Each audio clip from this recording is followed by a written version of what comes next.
Welcome to the 154th edition of Spooky Reviews from Spooky Ventures. My name is Gary Hill and I'm your host and reviewer. Today we're continuing with our efforts to put the spooky back into Christmas by reviewing some Christmas horror, or as I like to call it, ho-ho horror. This time I'm looking at a new Blu-ray of a movie called Silent Bite. Now the setup for this film is actually similar to that of From Dusk Till Dawn. You have several criminals who are laying low after a heist who wind up being attacked by vampires. The similarities end there, though. You're probably wondering how this fits under Christmas horror. Well, they did the heist with them all dressed as Santa, and it's Christmas Eve when they are hanging out at the bar of a deserted hotel. We get some interesting characters as part of their team, and some of the dialogue is actually very funny. And I should mention that I mean that in the best way. This is intentional humor, not accidental. The vampires are all female, and there is a satanic angle to the whole thing.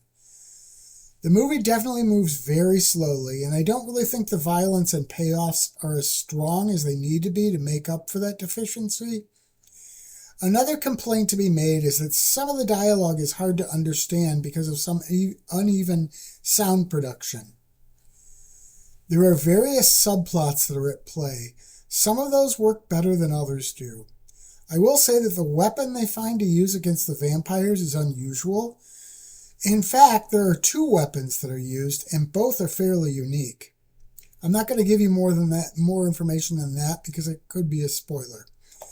All in all, though, I would say that I liked this movie more than I disliked it. The balance of the film definitely lands too far on the characterization and conversation end of the spectrum, though, when I would have really preferred it to be more about the vampires and the action. Still, it has its charms. I do like the fact that the Christmas angle is prominent. I don't think that it's actually necessary for the plot. I mean, they could have set the story at any time of year, but once they made the decision to go with Christmas, they really leaned all the way into it, and that's a good thing. There aren't any bonuses here to really talk about. It's just an image gallery and a bunch of trailers for other films. Still, the movie is usually the selling point anyway.